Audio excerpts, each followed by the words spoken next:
Hey, what's up, guys? Welcome to the channel. My name is Joey, and this is going to be my prediction video for Rob Font versus Cody Garbrandt, the main event of UFC Vegas 27. And I am super excited for this fight. And this fight is a very important fight in the landscape of the bantamweight division. Rob Font is ranked number 3, Cody Garbrandt ranked number 4, and I think the winner of this fight is going to be sitting in a very good position as far as the bantamweight title picture, maybe one fight away after this fight to a title shot. It's a little bit logjam right now with the whole Aljamain Sterling, Peter Yan debacle, and then Sterling's having surgery. But whoever wins this fight is going to be sitting in a very good spot in the title picture, without a doubt. Before I give you my official prediction, do me a favor, click the like button. I really appreciate it. I'm going to be going with Cody Garbrandt by second round KO. And if I gave you the most simplified version of my prediction, the reason I'm picking Cody Garbrandt, and I've flipped back and forth on this fight because Rob Font is a great fighter who gets nowhere near amount the respect that he deserves. But I just had to go with Cody Garbrandt. The simplified version is I just think Cody Garbrandt has the better striking. Not the necessarily more technical striking, but the better striking. And also, he's just so fast. And his power is just unbelievable for the bantamweight division. I think he has probably the most power in the entire bantamweight division, unless there's somebody I'm not thinking of off the top of my head. And I just think that Cody Garbrandt is going to be able to find Rob Font's chin and just put him to sleep. Second round KO. Let's get into some of the specifics. Both guys are 5'8". Rob Font has a 71.5-inch reach. Cody Garbrandt has a 65.5-inch reach. So Rob Font has a 6-inch reach advantage, and this is going to play a very important factor in this fight because I think this fight is majority going to be on the feet. I doubt either guy really goes to the grappling aspect. It's going to be a kickboxing match, essentially, or even more of a boxing match. Both guys have great hands. Rob Font has a great jab, and he can use that 6-inch reach advantage to really try to jab Cody's face off. He did a great job in the Ricky Simone fight. He's shown it in plenty of fights. He's coming in on that masterful knockout over Marlon Moraes. Spectacular first round KO for Rob Font. And I know a lot of people think, well, Marlon just got, wheel kicked by Corey Sandhagen. It wasn't that impressive because we have a tendency, all the MMA fans have a tendency to kind of, when a guy gets a big win off a guy who's just lost, even if the guy is a great guy, we start to kind of bury him a little bit. I mean, look, Beneil Dariush kind of getting that. Instead of Beneil Dariush getting praised for the win, it's more or less, well, look what Tony Ferguson has been doing in his last few fights. But Rob Font's coming in on a 3-fight win streak right now. He's beaten Sergio Pettis, Ricky Simone, and Marlon Moraes. Marlon Moraes, obviously the most important win. He fought him in December of last year and looked spectacular in that fight. And that he finally got to step up in competition against some of the elite guys at bantamweight and a beautiful, spectacular knockout. So the reason I flipped back and forth on this pick, and I eventually went with Cody Garbrandt, but the reason I was leaning against Cody Garbrandt, it's very hard for me to pick a guy that's lost 3 out of his last 4 and been stopped in those 3 losses. He lost to TJ Dillashaw twice in a row, then Pedro Munoz, and then he came back June of last year and he beat Rafael Sunsao with that beautiful right at the buzzer KO right hand where he dipped down and then just threw that massive right hand and just slept Rafael Sunsao right at the buzzer. And it was a masterful performance by Cody Garbrandt. And I think Sunsao is one of the most underrated fighters in the UFC. He's just not super flashy and exciting and doesn't get crazy finishes, so he doesn't get a lot of respect. But he's a very high-quality fighter. And that was a tough fight for Garbrandt to come back to after being off, for over a year at that point in time when he came back against the Sunsao. After that impressive win, I think a lot of people are forgetting about this, but he was going to drop the flyweight and fight Davison Figueiredo in December, but he got sick, and then he had long-lasting effects. So he's been out, since he fought Sunsao in June of last year. So he's almost coming up on a full year being out. But it's so hard to pick a guy, when you look at his resume, and he's been stopped in 3 of his last 4 fights. But this is a bit of a hot take of mine, and people in the comments probably going to criticize me for this. I think Cody Garbrandt could have easily won both of those TJ Dillashaw fights and the Pedro Munoz fight. I just think, and I know it's a narrative that a lot of people are pushing, but I really believe that it's true. He just gets hit, and it's like he has to get it back, or he just sees red and he gets super sloppy. And I think Rob Font could potentially take advantage of it in this fight. Rob Font is a great striker. He's a super technical striker. He has great striking defense. His hands are always at his chin. But I just think Cody Garbrandt's speed is just going to be a massive factor. He's going to be able to close the distance and land something on Rob Font. And the reason I say second round KO is because I think Cody Garbrandt, I'm hoping, I don't know. But I feel like Cody Garbrandt is taking a different approach. He's taking a more patient approach like he did in the Rafael Sunsao fight. And he's going to come out and try to, get a feel for Rob Font and then eventually start to open up a bit. And his speed is just going to, be a major factor in KOing Rob Font. And Rob Font, as great as a striker as he is, when he fought Ricky Simone back in December of, I think it was 2019, which I was actually there for in D.C., great fight. Ricky Simone is not the greatest striker himself. And he was landing some great punches in that first round against Rob Font. And it's just, it's hard for me to see a fight play out, which I think it's majority going to be on the feet again. It's hard for me to say that Cody Garbrandt isn't going to find that chin of Rob Font. And I know I'm saying, Cody Garbrandt's going to stop him. I don't think Rob Font has ever been KO'd, at least not in his UFC career. Maybe I'm forgetting something. And meanwhile, Cody Garbrandt's been TKO'd like 3 out of his last 4. So it is a kind of an odd prediction. It kind of goes against, logic in a way. But Cody Garbrandt has nuclear power in both of his hands. He really puts guys to sleep. And he just has nasty boxing in general. And I just think he's going to be able to close that distance on Rob Font. If Ricky Simone can find Rob Font's chin, I think Cody Garbrandt can. And you can only eat so many punches from Cody Garbrandt before you go to sleep. And it's not very many at all. But that being said, I think that Rob Font has great head movement. He has a great jab, which I think he can really use that 6-inch reach advantage and try to jab Cody's face off, like I said. When Rob Font fought Ricky Simone back in December of 2019, he actually tore his ACL in that fight and was out for a while before he fought Marlon Moraes and come back and had that spectacular performance against Marlon Moraes. And it's it's just like a little bit of an X factor to mention. You wonder how that knee is. It was great in the Marlon fight, but that fight only lasted 1 round. And Cody, the reason I really mention that is because Cody Garbrandt, and he doesn't use them as much as he probably should. And I mentioned his lightning fast hands. He has lightning fast kicks too. He was kicking a Sunsal's leg to death, them low calf kicks, and they're just so lightning fast, it's hard to get out of the way. And Rob Font may eat a lot of those calf kicks, and they become debilitating. He becomes more stationary, and Cody Garbrandt can land on him.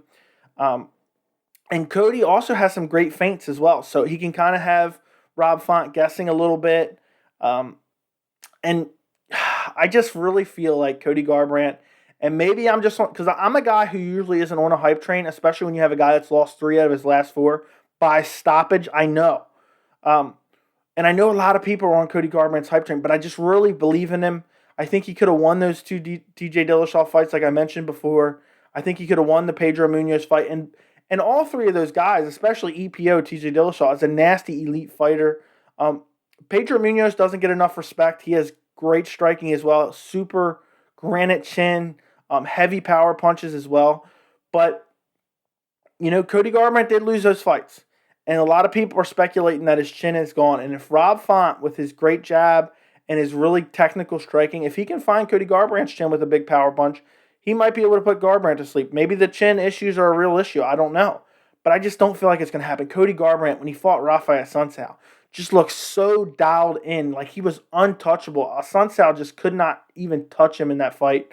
And then Cody Garbrandt eventually just KOs him in the second round right at the buzzer, which is a beautiful KO, one of the best KOs of last year. And I think, I mentioned before, I think this fight is a majority going to play out on the feet. So this really doesn't mean much, but Rob Font definitely needs to work on his takedown defense. He was taken down quite a few times by Ricky Simone. He was taken down, by Marlon Moraes in that short fight in his last fight. But I really just don't see Cody Garbrandt implementing that. But I feel like if he wanted to, he probably could. But Rob Font, even though he's easy to be taken down, he does pop up pretty well, so he gets up super fast. He showed that in the Simone fight. He showed that in the Marlon fight. He got up pretty quickly. Marlon held him down for a little bit, but as soon as he got up, he started working the striking, landed some nice shots, and just put Marlon to sleep. Dropped him, and then finished him off with some ground and pound, which was a spectacular win for Rob Font, and it really put him in the position he is in now. The other X factor, and I mentioned it a little bit before too, is Cody's coming back after being sick and having long-term issues with that sickness. So this is a 5-round fight. Cody Garbrandt has gone 5 rounds before. He went 5 rounds with Dominic Cruz. And Rob Font has never gone 5 rounds. But you wonder, Rob Font's 5-round experience, is his gas tank going to hold up? He's been in 3-round fights and he's looked fine. It's not like he's gassing out at the end of 3 rounds. But Cody Garbrandt's been there. But also, if Cody Garbrandt has those lung issues, who's to say his cardio isn't affected in his return fight? We don't know. That's a little bit of an X factor. But in reality, I just really think Cody Garbrandt's speed, his power, his ability to get in and out, he has lightning fast hands and kicks. I think he's going to use that calf kick early and often. I think this fight is going to be on the feet, 99.9% of the time. And I just really think that Garbrandt is going to be able to find that chin and put him to sleep. His power is just unmatched at bantamweight. But Rob Font, don't get me wrong. As much as I'm picking Cody Garbrandt, and I said in my last week's prediction video, I picked Charles Oliveira, and I was confident in Oliveira. In this pick, I'm pretty confident in Garbrandt, but it's not concrete. I see Rob Font's path to victory.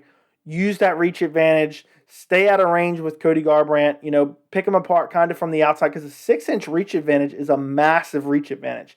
And I think he can use his jab, really jab at Cody Garbrandt and then follow it up with some big shots. And if Cody Garbrandt, let's say Rob Font comes out there and jabs him to death for the whole first round, Cody Garbrandt can get a little frustrated and start coming in sloppy. And if he starts coming in sloppy, Rob Font has the striking ability to put him out as well. And especially with his chin issues of the past. Luckily, he's had some significant time off, and it's been a long time since he's been finished. So I'm hoping, I don't know, people always say give his chin a break or give his chin a rest. I don't know if that's actually true or if there's any science behind that. But at least, he hasn't been KO'd super recently. It's been a long time since that Pedro Munoz KO. But I just really think Cody Garbrandt's going to come out in that first round, really feel Rob Font out, kick the calf often, not get super aggressive in the first round. I think both guys are going to land their shots, and I think it's going to be a relatively close first round. And I think Cody Garbrandt's going to come out in that second round. I think he's going to feel, more, what's the word I'm looking for? More relaxed. I think he's going to feel more confident. He kind of feels Rob Font's pace. And Rob Font's a fast fighter, too. I've been talking about Cody Garbrandt's speed all video, but Rob Font is significantly fast as well. But I just think Cody Garbrandt is just next level. I don't know. Off the top of my head, I don't know if there's anyone at bantamweight as fast as him. Maybe flyweight. And if Cody Garbrandt can win this fight, like I think he will, I think maybe he'll be in a good position at bantamweight in the title picture, like I said before.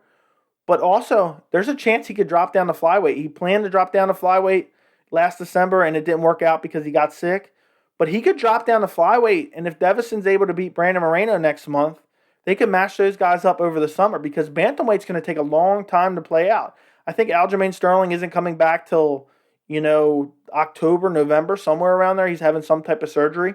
So unless he wants to wait for Yan versus Sterling in October, November, December, somewhere around there, and then wait for the winner of that fight to come out, and then he's going to have to wait a whole year, basically, because they're not going to fight till next spring at the earliest. Cody Garbrandt's going to be sitting on the sideline since May of this year? I don't think so. So I think there's a chance if Devison beats Brandon Moreno next month at UFC 263, then Cody Garbrandt can drop down to flyweight like he planned on last year and potentially try to win a belt against Devison Figueiredo, maybe this summer or fall. And then after that, if he wins that belt, UFC is going to want to put him. They've always wanted to build Cody Garbrandt up. That's why they gave him the immediate title shot back against TJ Dillashaw, against a lot of people's hopes. They were like, And if he gets this rematch and loses again, it's not going to be a very good look for him. And again, that was an EPO Dillashaw. He's injecting EPO into his body. There's no way he did that by mistake. And Dillashaw put some serious damage on Garbrandt. And Garbrandt just went crazy in that fight. But if Garbrandt can go down, capture that flyweight fight, getting back to my point, I think the UFC will give him that bantamweight title shot after beating Davison Figueiredo. He will have beaten Rafael Sansal, he will have beaten Rob Font, and then he'll go on down and beaten Davison. They're definitely going to be willing to give him a shot against whoever's bantamweight champion at this point in time. And when you really look at the bantamweight rankings, I've been super high on Peter Yan for so long. I've said it in many videos. I believed in him for a long, long time. As when you look at the bantamweight division, who has the best chance of dethroning Peter Yan? And I know Yan isn't technically champion because Aljamain Sterling, illegal knee, blah, blah, blah. But if you look at who has the best shot, I really think it's Cody Garbrandt or Corey Sandhagen. They're the two guys. If neither one of those guys can beat Peter Yan, I don't see anybody in the division beating Peter Yan anytime soon. So that's a fight that I'm really looking forward to. Obviously, Cody Garbrandt has to earn it. I've been a guy who's always been complaining about merits of the sport, and I want guys who earn title shots to get them, and I want guys to have to earn title shots. I don't want them to get the Dana White privilege, as Tony Ferguson would say. So if he's able to beat Rob Font in impressive fashion, go capture the flyweight belt, there's no denying him at that point. If Peter Yan then beats Aljamain Sterling, but then you got Corey Sandhagen in the picture, so Corey Sandhagen deserves a shot right now too. So we'll see what happens. Corey Sandhagen's supposed to fight TJ Dillashaw this summer. The bantamweight division is just absolutely filthy. And I can't wait to see some of these bantamweight fights. I'm super excited for Sandhagen versus Dillashaw. I'm pissed that it was canceled a couple weeks ago. But that's my prediction. Cody Garbrandt, second round KO. Comment down below and let me know your prediction. I'm curious who people are picking in this fight because I think Rob Font is a great fighter, and I really think he could pull it off. But I just don't think he's going to be able to. Cody Garbrandt has too much power, too much speed. Rob Font's eating strikes from Ricky, and Marlon eat a couple shots from Marlon as well. But both great guys. But I just think Cody Garbrandt's speed and power is next level, and he's going to catch him and put him to sleep in that second round. So let me know your prediction. Make sure to like the video. Make sure you subscribe if you're not already. Make sure you turn on notifications so you can see every time I post a video. It'll give you a notification. Thank you so much for watching, and I'll see you in the next video.